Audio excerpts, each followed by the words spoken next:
Did you hear from our guest, Norm? Not yet. You No. guys are live. Huh? You guys are live. So. Oh, I'm so sorry. Yeah. 'Cause we talked before. Who's that calling me? I thought my phone was on. I thought it was on. See, that's what I'm talking about. Thought it was on.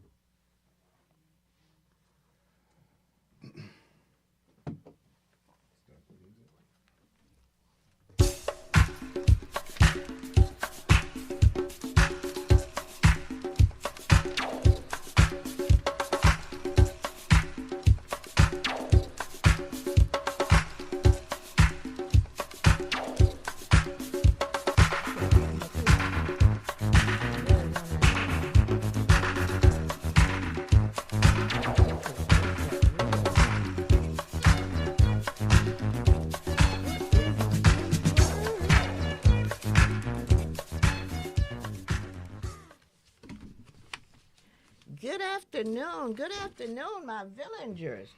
Good afternoon and blessings. How are you all today? I hope everyone is well, because I'm kind of still fumbling around here. But I'll get it together. Just give me a minute. Just a moment. We're going through some serious times. Not just from my point of view here at my table, but just all out, we're just going through some serious times. Just give me a few minutes because we have a great show for you today. We're going to be talking about those things that's been on our mind, about the things we need to do given this condition that we find ourselves in today. And I'm just going to say right from the jump that, as I said to you last week, we're just going to have to be deliberate. We're going to have to be very conscious about the directions that we will be going forward, how we will be going forward. And I'm suggesting to you to turn off the soapbox. Pick up those books that we had put aside because we need to know our history. We need to know from whence we came. Then we'll know how to move forward what we got in front of us. Good teaching. Now, my dear villagers, you know I love you. So glad when I know that you have my back and you'll be watching us. So I guess I really shouldn't ask the question, how are you? Because things are just getting crazier and crazier and crazier. In other words, things are falling apart. Now that takes me back to a book I read some time ago by Chinua Achebe. In the book he said things fall apart. His book is a narrative about Africa's encounter with European colonization. Sounds familiar? Remember history. We Africans have been deluged with things falling apart since we were kidnapped and brought to these shores. So colonization, slavery, genocide, my author, is just a part of our history. That's why it's important to know one's history. Because if you don't know where you've been, you may be blindsided when you wake up and find out where you are. You know, we've been there, we've done that. What we got to do now is to turn off the soapbox, as I explained before, and pick up our books. Again, see what we're going through right now is sick racism. That's what it is. It has never left us.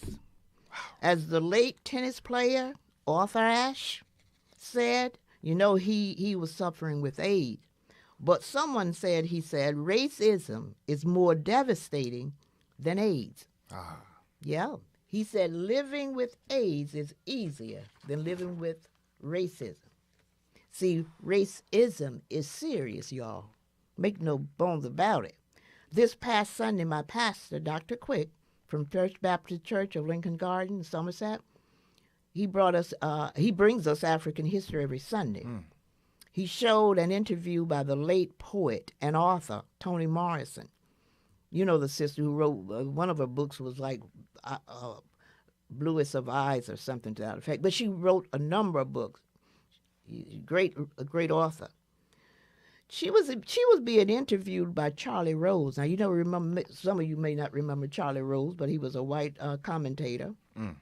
Had a show. But he asked her the question. He says, since racism has been so dominant in our society throughout our lives, what is it all about? Toni Morrison said, it's about not feeling good about oneself. See, she gave an answer that I want my white sisters to ponder. I sent out an SOS last week to my white sisters and asked, woman to woman, what's wrong with your men? They are acting and conducting themselves in ways that no other men in no other group are acting. Their normal actions are barbaric, beastly, inhuman, and uncivilized. Now, my sisters, you birthed them, you raised them, and you support them. What's wrong? Is it genetic or is socially constructed? But see, it just got to stop. We need to ardently confront our white sisters for answers because the questioning is just that serious. You know, they're always asking us about our black brothers and what's wrong with them. The few in the group that might go astray. And we always have given them the answer. What's wrong with our black men and brothers who may go astray? Always it stems from slavery, from the stripping that was done to us, our race, stripped us of everything: our language, our culture, our religion, everything. So that had an effect. Had to have had an effect. It was a lot of indoctrination, a lot of brainwashing. And I say brainwashing, but a good friend of mine say brain dirtying. He said you need to use that for me because it dirtied the brain. Now we got to wash it. But whatever it is, at least we knew the direction, our men, the one that went astray. But when I ask you, my dear sisters, it's not just a small majority. The majority of your men are acting this way. You know, so you got to ask yourself the question while I'm asking you, give me an answer to what's wrong with your men. They got everything. They got the majority of money. They got the majority of this. They got the majority of that. So what is it that make them act the way they're acting toward humanity? I'll be asking that question every chance I get because we need answers. Which will provide knowledge, and least we perish for lack of knowledge. And I, for one, don't intend for that to happen. But now, I want to thank my team, Sheila, my producer, Juanita, my advisor, and my promo crew, Elijah, Halim, and Chastity. And, of course, my engineer, King Norm, and my co-host for the month, King Shalia. And now, if he's going to, he'll punch me if I don't do that name correctly. But he knows. King Shalia. Yes, ma'am. Is an author. He's a youth developer. Yes, he's an educator. He's a motivational speaker. He's just a lot of things, this young brother is. Someone asked about your book, too, from last week, and I want you to give some information about where they can get them from. Thank you. Now, too, we have a very timely guest on for this afternoon. I hope the brothers, no, not yet. Okay, but we are expecting him on, and when he comes on, we will introduce him. It's timely because we know that we are in a predicament in terms of our food supply, in terms of the cost of it, in terms of when you look at the eggs that are being, we have to pay. I was in the store yesterday, my brother, and the eggs were up, was $5.49, pretty close to $6. And I said, what? Wow. I soon went away from that. But that's what we're looking at now. We're looking at cost of eggs of $6, $7, and $8, and other things are going up. It's to the point you're going to have the brother that we're bringing on has a farm. Oh, And beautiful. he has a farm upstate New York, and that is something that I think that we're all going to have to maybe look toward growing our own stuff, making our own stuff, doing something that's going to. We got to survive, and with the way the world is going now, particularly this country, it leaves a lot to be desired. Yeah. So we'll hope that our brother will come on. He Inshallah. he has a farm upstate New York, and I want him to talk about that. He's a vegan. He has been doing this for a few years now.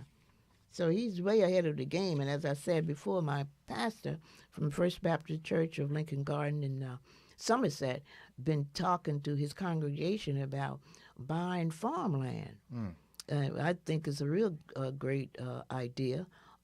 Being a country girl myself from the southern state of Lake Butler, Florida, back in the day when we grew our own vegetation, we had our own chicken. My mom used to give my siblings and I, or a group of chickens, we called them biddies at the time, about 10 per child.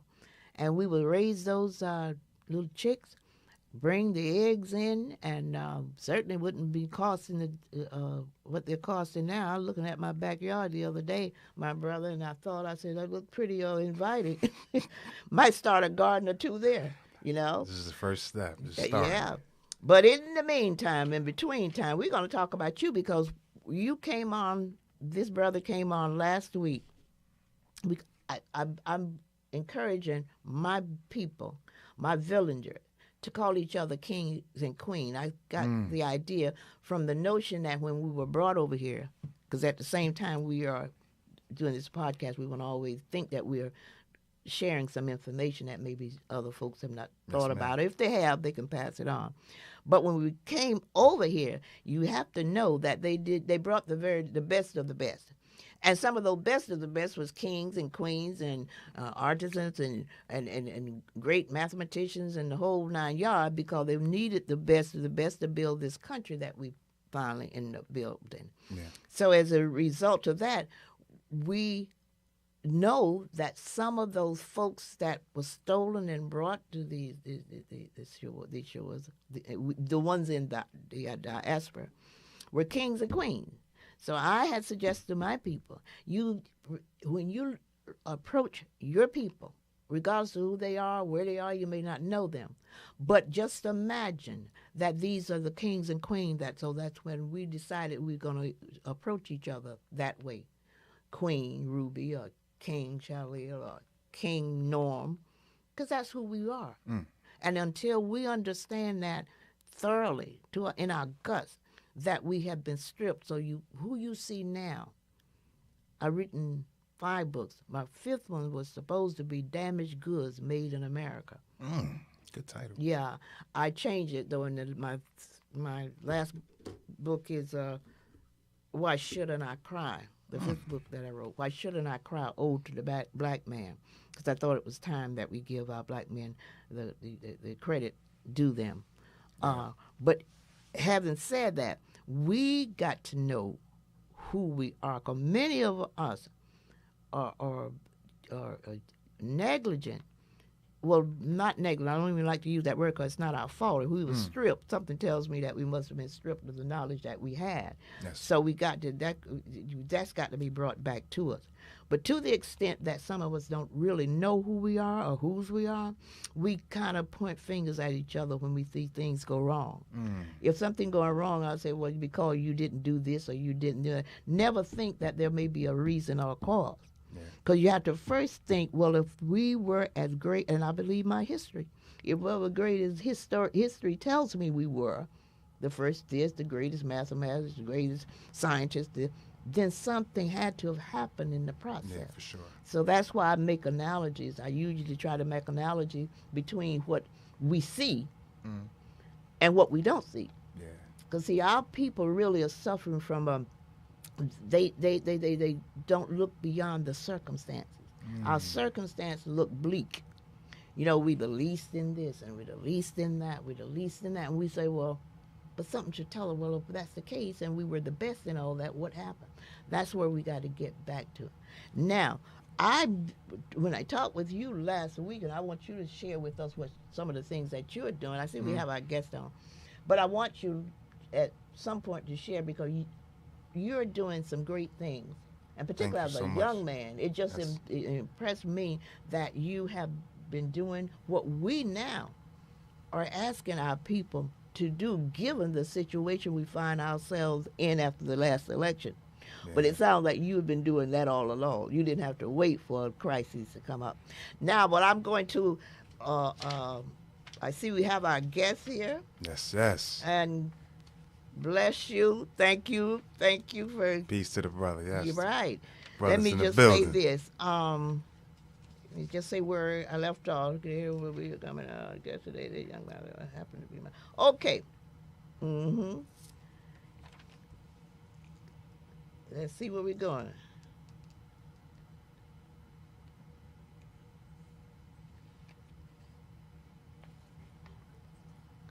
Can we get it, brother?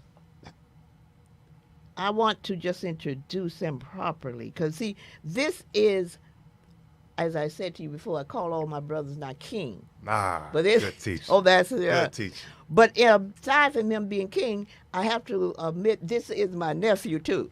Family dynamic. This is my nephew. We're gonna get with the name, and if I mess that name up at all, he's gonna tell me. But it's Amawala Adewale. Okay.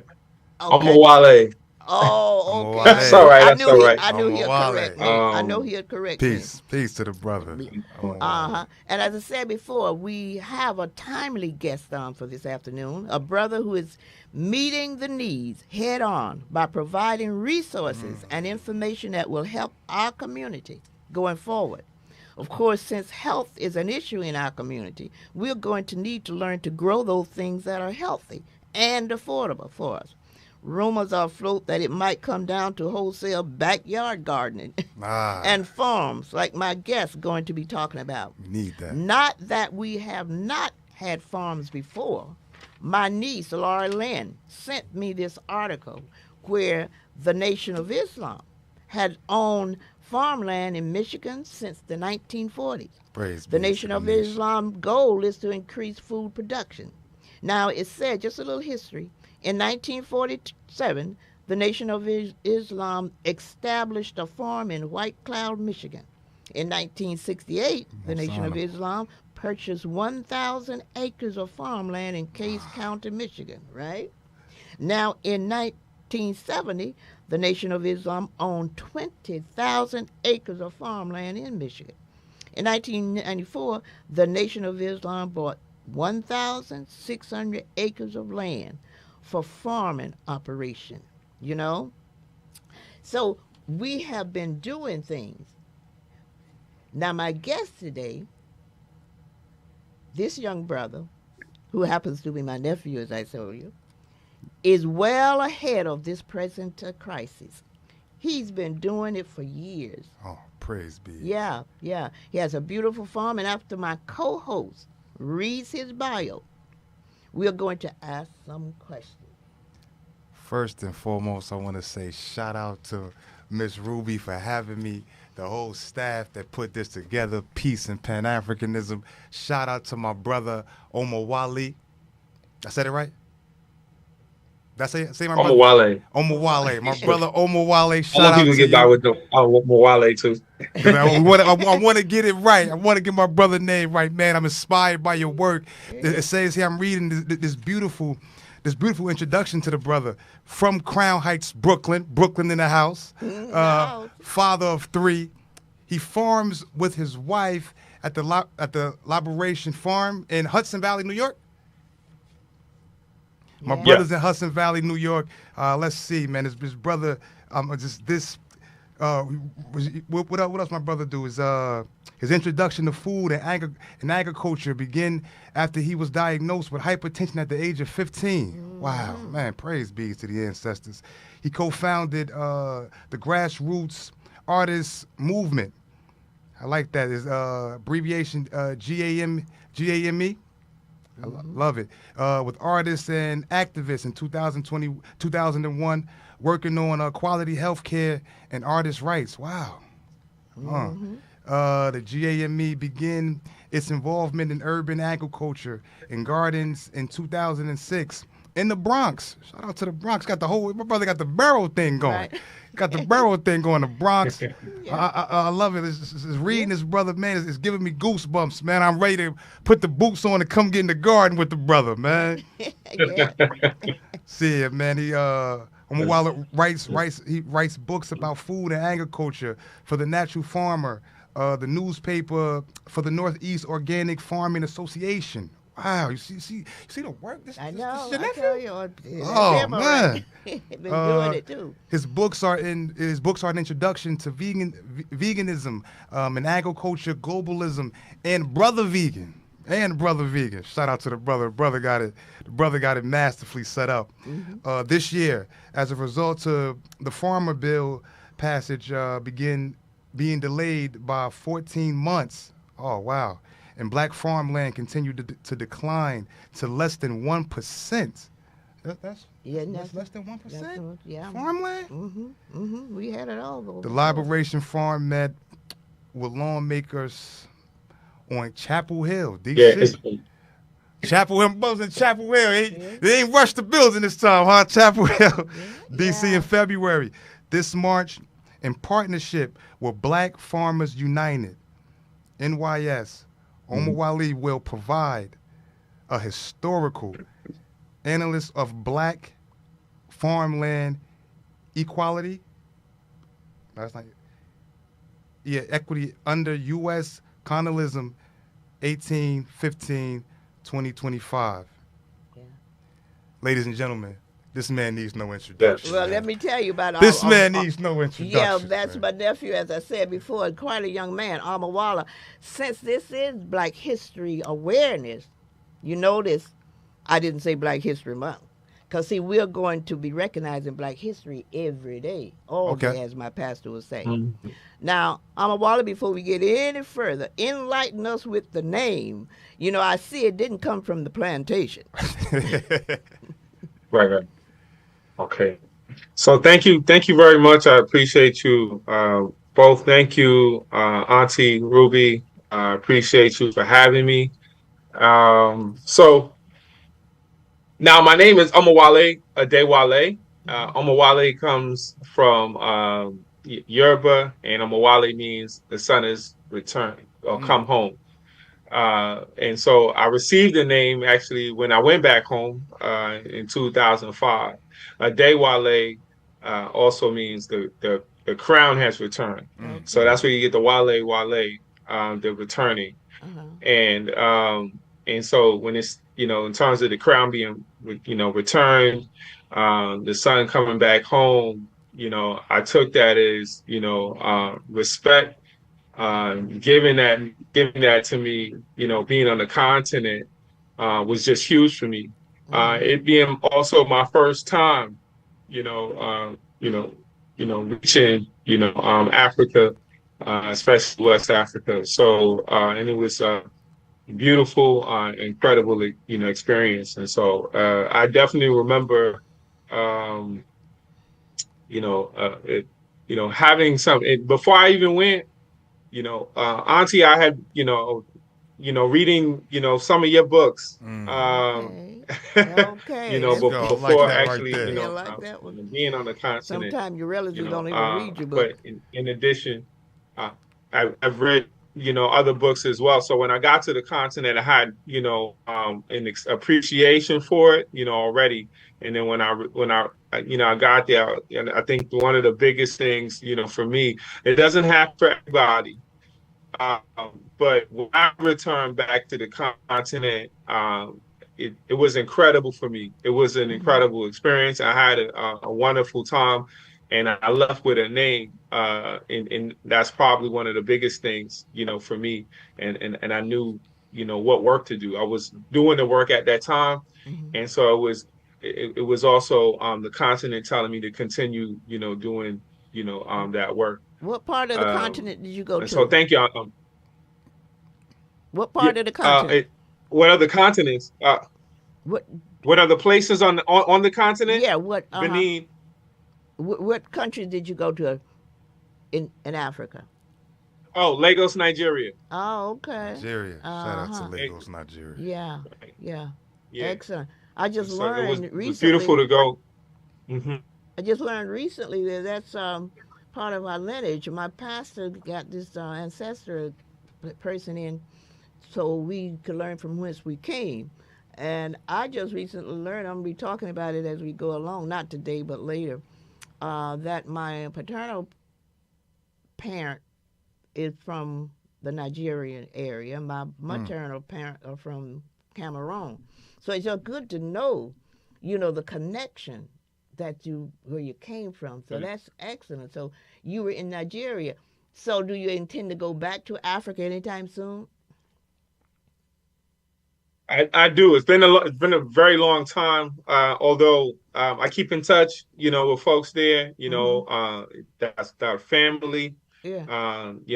So the person who gave me my name, Uh-huh. it was called Fleet Militant. Who was Moyoso, and so Moyo was one of my deepest brothers, and he was actually murdered the year after he gave me his name. Oh, wow. Wow. And so it just so happened that I went in December in 2005, and so in 2007, actually, February 2007, he had been murdered. Oh. During that time, he was trying to be, here. We Mm-hmm. were connecting, but he didn't get his visa, and he was doing brilliant work. He was doing brilliant, work. Art, culture, politics. He was already, moving around the continent, Mm-hmm. in terms of, what he was doing Right. and making huge, connections. I've brought him up a bunch of times in terms of bringing him up in terms of his spirit, Right. who he was, talking about him, bringing his events. So his birthday will be June, 22nd, and our organization, who well, we obviously been connecting for over 20 years. That was in 2005. We always lift them up in June. His birthday, June Oh, okay. 22nd. Beautiful. Yeah. Beautiful. It's beautiful. Mm-hmm. Now, I read your bio. We read your bio, and you're still a young man, but you have done so much. Give us a little background, your beginning, your family, etc. And because I know at Mhm. one point, Amawala, you were into boxing too, right? But just give us a little history of what you've been doing in Right. there. Uh-huh. Well, I mean, there's so many different directions, that I was learning at that time. Mm-hmm. You know, and in a lot of ways, I definitely credit, my family, and my community, being being associated, but being in family, with folks who that were doing the work of that in that particular time. And I mean, in 1960s, my mom just taking in terms of her, her physical work Mm. that she was doing, and then just really just struggling. And so we get into pieces, now in terms of romanticism, but I think, when my mom came to the, particular work, and I'm talking about that, now and today, you know, Mm-hmm.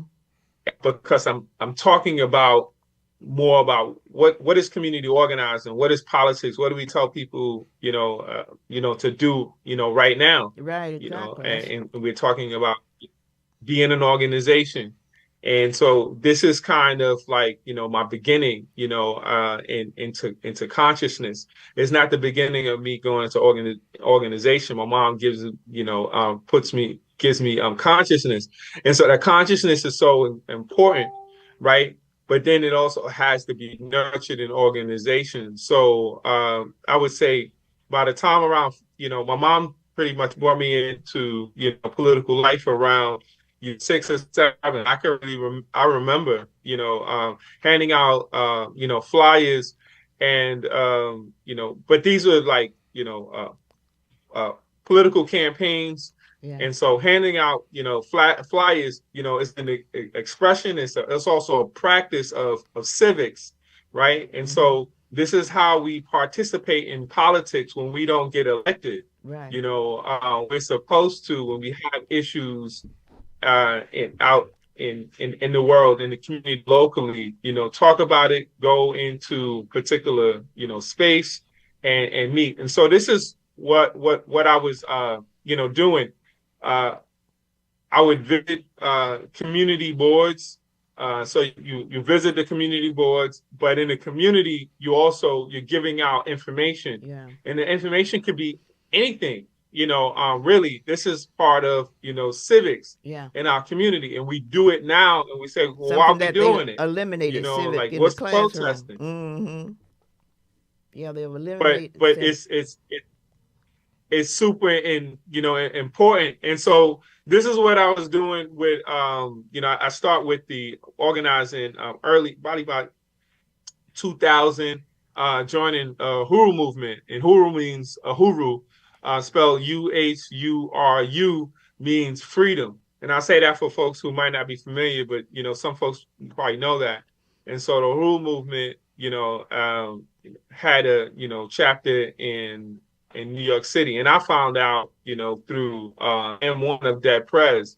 I was interviewing him in 2000 for his album.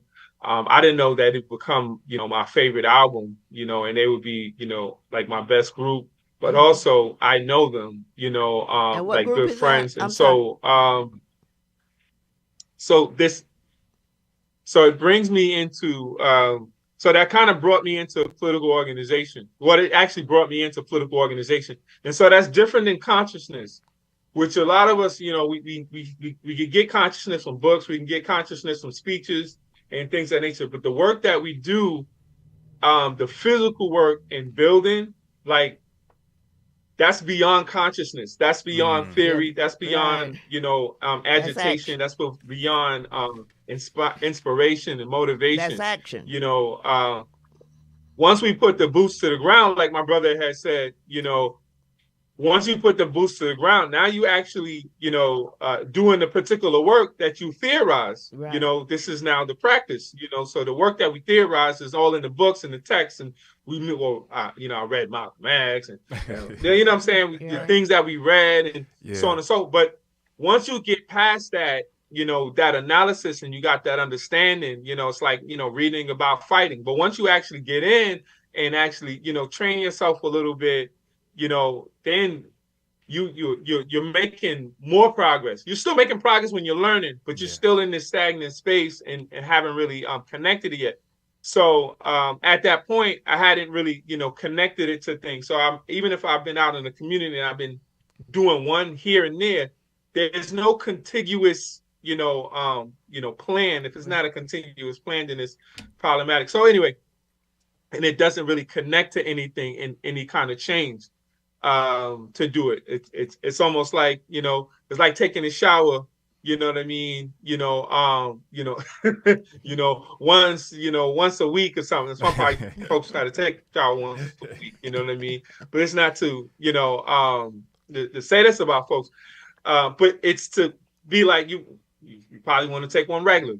Yeah, you got to be regular in whatever you're doing. You have a particular, plan in a goal. Right. And so the Hulu movement, kind of gave me that. I'm in another organization right now, but still, credit, the work and the guidance, to the Hulu movement, African People's Socialist Party, International Democratic People's Uhuru movement. And this is, this kind of organizations that have a consciousness, but also get work done in the community, are incredibly important. And there's no one quick fix. And I think a lot of times when we say we're going to get to organization, like we're going to make the change in like a week or like a year, they don't have no real understanding of that. And so I would love to kind of discuss more on a particular topic of beginning to and so now I'm in anyway I'm in Malcolm X grassroots movement, right? So still getting work done within that particular that organization, and every single organization are going to be having going through particular things, like just like families are going to go through things. They're not perfect, but I guarantee you, having been in organizations, having been in particular radical organizations, the consciousness level and the love level, the compassion level, what I'm saying, is way higher than you ain't no organization. I can tell you that, I could definitely say that, for sure. Because just hearing some of the things that, come out of folks' mouth and I was kind of making this, I make this, clear through, not just through my life, but also through food, right? And so Yeah, when we're I going to get to started, that. We're going to get to your farm and and how you created that and where did that come from? The farm that you have. Yeah. So of course. So when I started in coming to this consciousness, and now being more organized, now I have particular projects, that I'm working on, right now, and I'm not trying to, I'm not gonna ask the world, like, what's next, or what should we do. I'm part of what's next. I'm part of what what's to do. I'm working with the folks who was doing things, in the different cities or different states, or I acknowledge or see what folks are doing, because now my optimism level is pretty high. I can see make a better analysis in terms of what young people are even doing. Young people are getting more agency. I don't think people notice that they're learning more agency. We think it's talking back, but actually it's actually getting rid of being talked down to, that we've been experienced through slavery. They're actually fighting against that. And so and one of this I learned this through receiving my fellowship around 2005, visiting other organizations, being more having better conversations with young people, and developing my conversations, with young people was so critical and important. And so when we built agency, imagine if we built agency of a young person, right? And so we have them, and so they begin to learn who they are so much quicker. And then also we teach them to not put up with things at their job, right? We teach them not to just, that they're not a pin cushion, that they're not a punching bag. When they learn this early, by the time they come and become an adult, we have this idea that, they don't listen, they about to be damaging to our community. When you give people these things, these tools, young, we can see this out in the world. We see, and communicate. Doesn't mean that these group of young people don't have, things happen, issues, or problems. But we see that this particular consciousness is there is respectful. I know how I see it in the home. In the home, I see it amongst other comrades. Consciousness. Around it, and in terms of in the movement, it's not a perfect understanding, but it's definitely when I have to analyze that, because we still in the hood, because we still understand this. I'm still having a connection with my community, right? And I know what's going on in my community. Exactly, and you just made a good point, because because with the elders or folks beyond the young folks who know the technical things now. See, there's such a thing as the elders have the wisdom, but the younger ones have the know-how. And if we can understand that from that perspective, still recognize the elders, because they're not old enough yet to have all the wisdom that they're going to have, but they certainly in these times have the know-how. They know how to get things done and know what is happening in the world today. Wherein the elders are still useful because they have the wisdom and to couple that with the wisdom and to know how we can get things done if we understand it from that perspective. Absolutely. Yeah. So, did you have a question for the? Oh yeah, brother, man. First of all, again, man, I just want to say, man, I'm extremely inspired by your work. Shout out to you and your wife and the organization, man. You guys are doing beautiful things, man. And I pray that I can reach that level of gathering within my environment for my people. You know. But I wanted to, when I, like I said, I read your bio, man. There's something just was very profound to me. You was diagnosed with hypertension at 15. Now, what I'm thinking as a 15-year-old, I wouldn't know what hypertension is. It probably would scare me, half to death. How did you receive that disturbing news at the age of 15? And when did you decide to say, you know what? I'm going to make the conscious decision to change my life so that I can produce longevity for not only thyself but for my community. Like when did that happen? Thank you. So I was in Florida at that time when I was 15, and my aunt had taken me to the doctor, and they of course they did a blood pressure reading, and they were able to tell that hypertension, because it wasn't 120 over 80,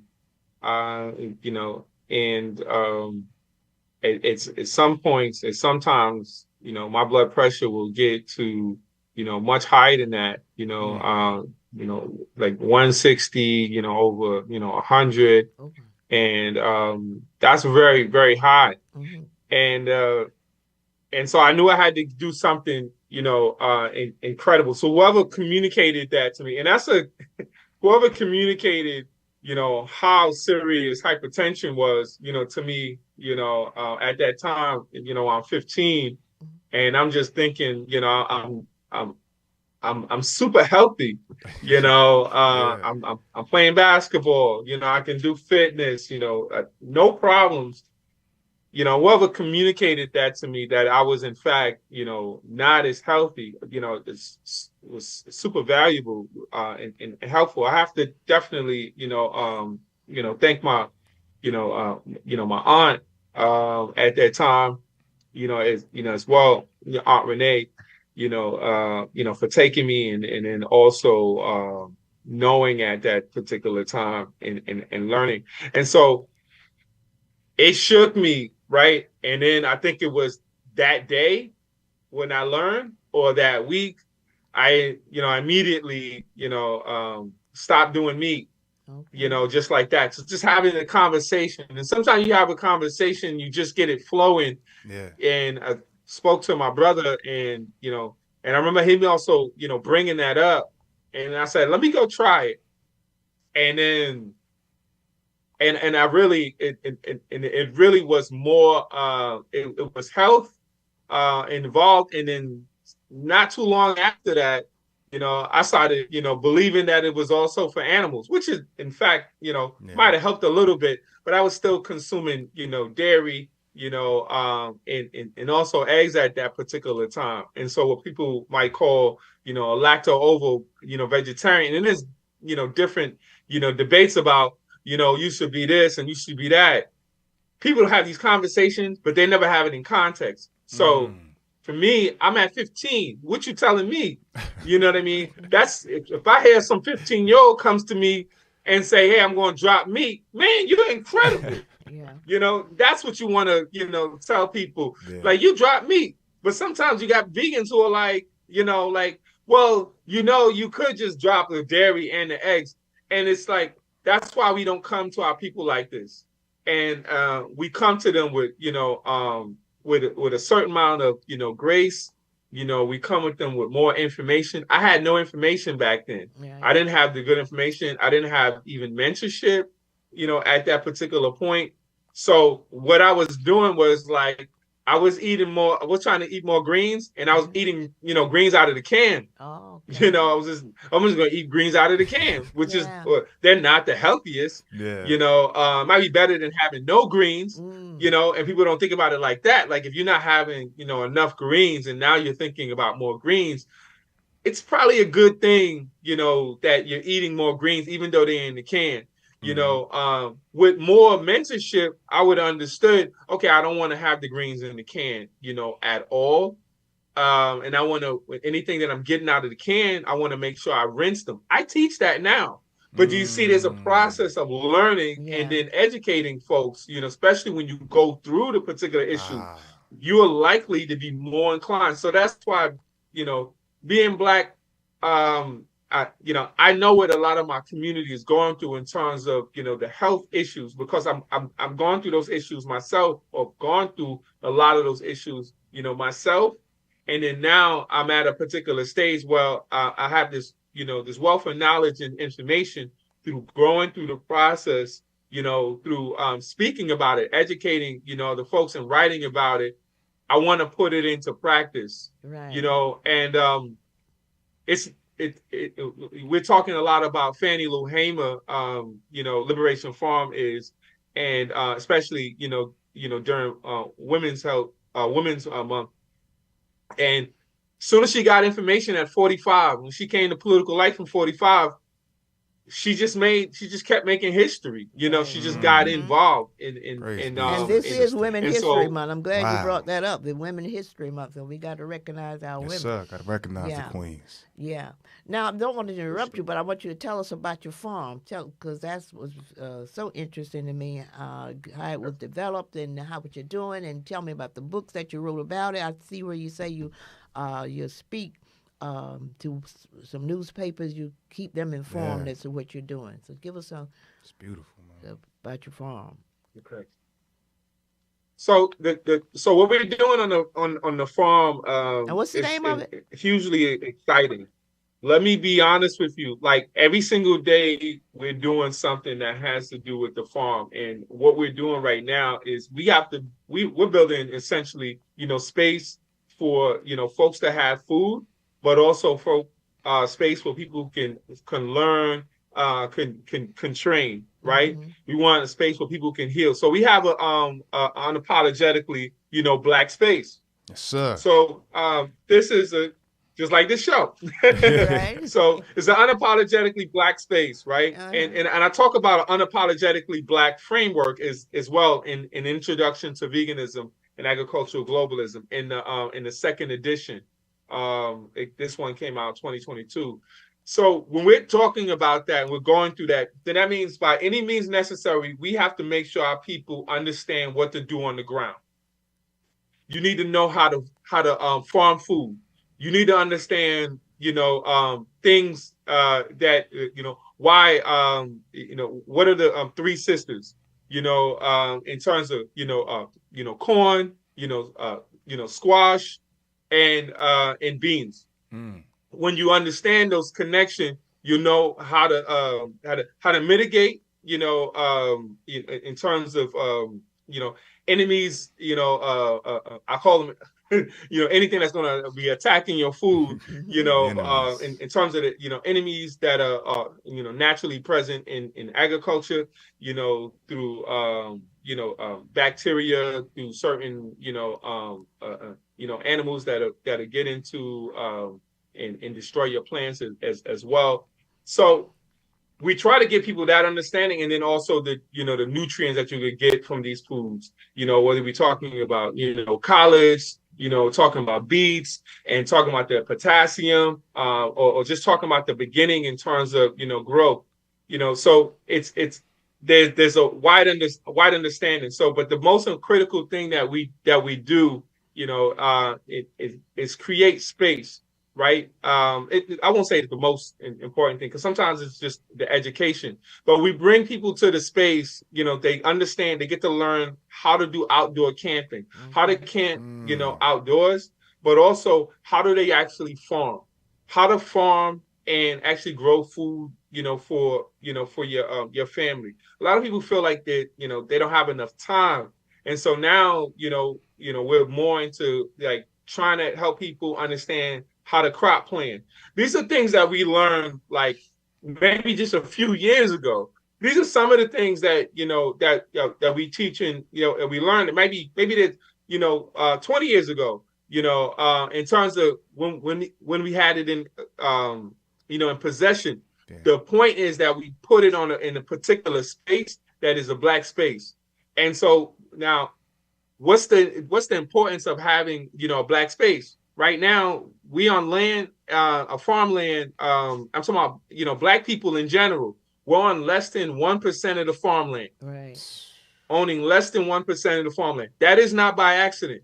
That is a design. Yeah. And so, when I give people this information, I'm hoping to, get you involved into the process, to agitate you. Now, are you going to be agitated, about, not being able to, seeing your food disappear, not being able to provide food for your family when the supermarkets are not, not open to you? Look at the climate that's happening right now. We've been already, like there's folks who've been, planning for that particular, climate right now. You just need to know the simple things of growing, food. Your soil is incredibly important. For instance, if you just found some dirt in New York City and felt like, well, that's, some soil because there's a plant growing out of it, a tree growing out of it. A lot of the soil in New York City is no good, just in terms of, in terms of our ecology, the pollution elements, but specifically the metals that's in our soil. So soil health is incredibly important. So I'm going to be doing a farmland equity, having a farmland equity conversation, but I'm talking about the historical, complexities, in terms of, our people being on land. And I'm going back to 1815, and so we'll have some, some of these places on there in terms of that relationship between Indiana, and Kentucky, which were, nearby. But you had, black people going from, Kentucky, getting, where they were not free, and then eventually getting to Indiana and building these communities that we don't talk about. We haven't been talking about, then we talk about the South in terms of farming, but we were farming and building, communities through the Underground Railroad, at this time, and the main thing we needed folks that had land, that will be on land. And why did you need to have land? Also, you needed to have land because so you could vote. So there were laws, that were established. We're talking about the 17th period. So these laws, stayed on the books until like the 19th century. Even. Yeah, getting ready to reenact them. It seems. So I'll also bring up. So also bring up information like what's happening in South Carolina. Excuse me. So in South Carolina, you had around 1870. You had in 1876 where they recognized that, well, many of these contiguous lands knew that they were the majority. And so South Carolina actually used that information to know that they were the majority. That black people were the majority there. And they actually voted people in office. So when we don't talk about these strategies, that why you want to get somebody in office, this was getting us more land. This was getting us more access. So at this point, this is where we had this is when we had like 15% of the land.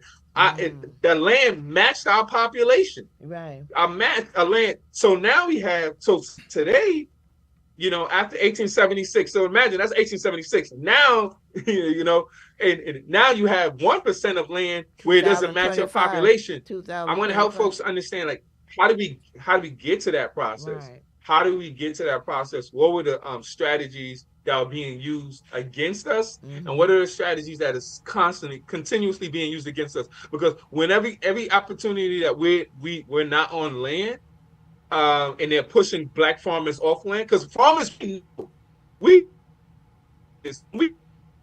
a huge issue, and it is very strategic. But we can get folks, on land. We have to utilize our our resources, but we also have to, and that's where organization comes in. It's like, who do you trust? Yeah, that's where organization comes in. Yeah. And so that's why organization is not perfect, right? Once again, organization is not perfect, but organization has been in your community for a long time. You need to be and identifying they are who's not been in your perfect, but they community, right, who's been doing particular work, you very know, necessary. and so that has always been a key for us. So that's what we're focused on. So We're having some technical difficulties, I'm Yeah, sure it it was seems. getting good. The brother, Yeah, brother was really. cooking, man. Right. Come on, let's do this. Oh, okay, that's his mom. That's my sister-in-law. That's Cleo. I mean, that's when he was. Yeah, I see it there. You have to you, have it. you So lost me now for a little bit. we So want to know a little bit I'm more about your farm because people are interested in.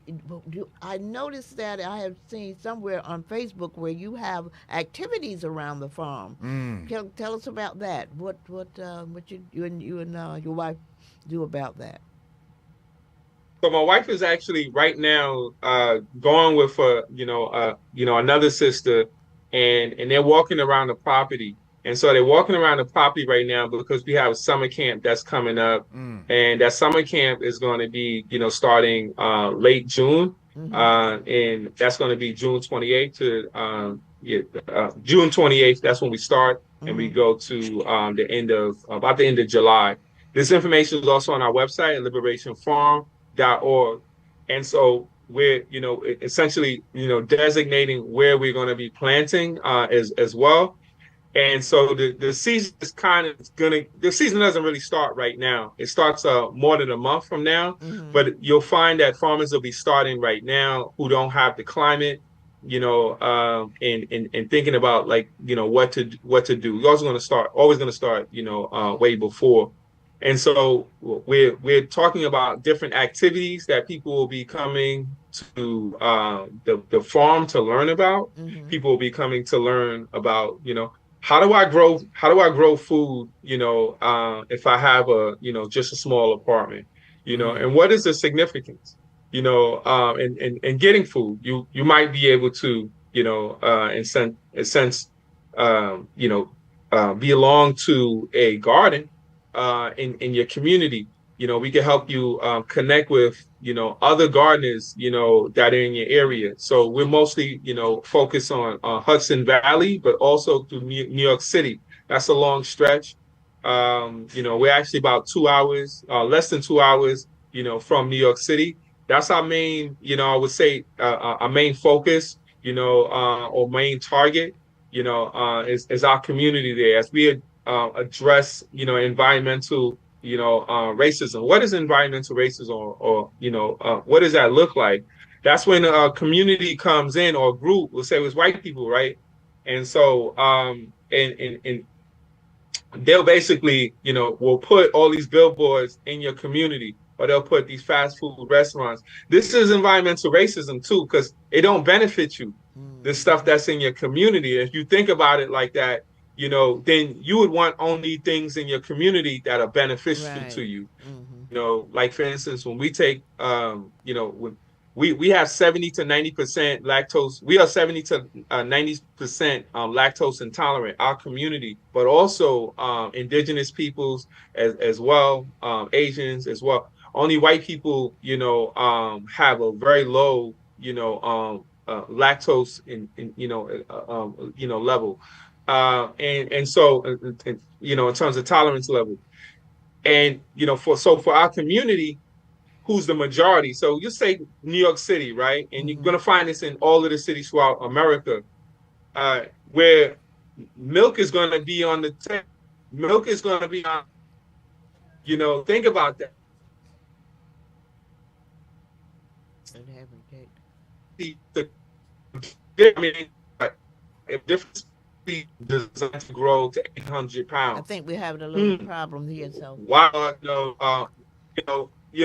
why do we have skin issues? Yeah, Why is sure. heart disease so high? This right. is why heart disease is so Number so one high. cause We're of death. talking Yes. about a huge amount of cholesterol, Mm-hmm. Mm. in this milk. And so also it's, the cow is also, it's poisoned. It's designed to grow very big. That's on top of the other issues of it being a totally different species. And then so now that's the health issue, that's the ethical issue, but now the climatic issue or the environmental issue is that it is now wreaking havoc. If you have billions, a billion pigs, millions, hundreds of millions of cows now being killed, every year, just so they could feed it to us and make us unhealthy. What is that going to do, to us? Now it takes everything out of you. Now you don't have land. You couldn't even produce that. Right. Now, understand that, right? So you can't produce anything that's going to be beneficial to you, but everything that's being produced is something that's going to harm you, right? So all of this right here. Now, this is not about, attacking people's, particular, types of lifestyles. Once you've heard my lifestyle, eating whole pizzas and things, well, I understand that, what I could do. I understand what was good, what tasted good for my stomach, but now I understand that it has impact, on my heart. So I have to think of, the process. And so we help people, out of this particular process, giving people this information and then supplementing it, with information that they need. Well, you got a So whole we lot will of be doing information. a summer camp for young people 14 to 16. 14 to I'm sorry, 16. Auntie. No, I said you got a whole lot of information, and our time Yeah. just running out. I know it was going to be that way because you have a lot to tell us about. Masterful We want wisdom. to have you back. So, because I'm particularly interested in the whole process of farming and how me too. we can connect with someone like yourself and, share information. As I said before, my pastor's talking now about buying farmland because we know that is important. We know what the Nation of Islam had done over the years with farmland. I know as a country girl from Lake Butler, Florida, about farmland. girl. So we definitely got to have you back. We just your time Yes, sir. just ran amok. But was so I'll be back. okay. Yes, Okay, sir. We now need that wisdom. We need Yes, we need that yes. brother, man. Okay, and Gotta be protect sure that to brother. say hey to your mom for me. Cleo, that's my girl. Okay. All right, well, my God brother. bless you, brother. Was there anything else that you want to say very quickly in 2 seconds that we need to know about? Just thank you. I appreciate the time. LiberationFarm.org summer camp is happening for young people 14 to 16. Learn food and agriculture. Learn outdoor camping. Learn about self-determination and self-defense. Okay. Yes, sir. That's Thank great. you. All right. Thank you.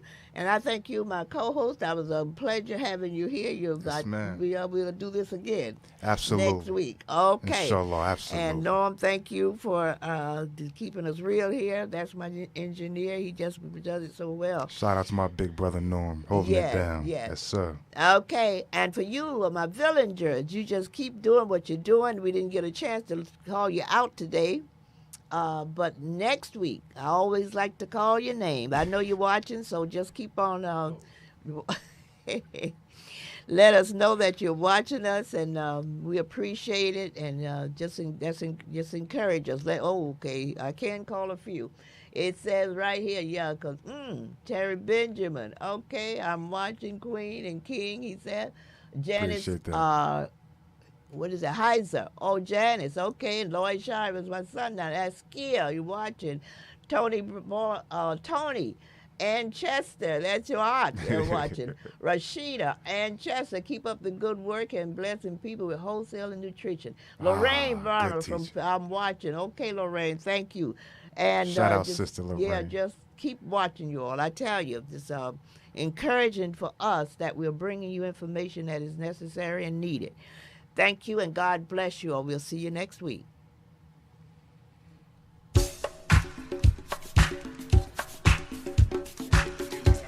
I seen it. I felt it. I felt the energy. I said, what would Norm say?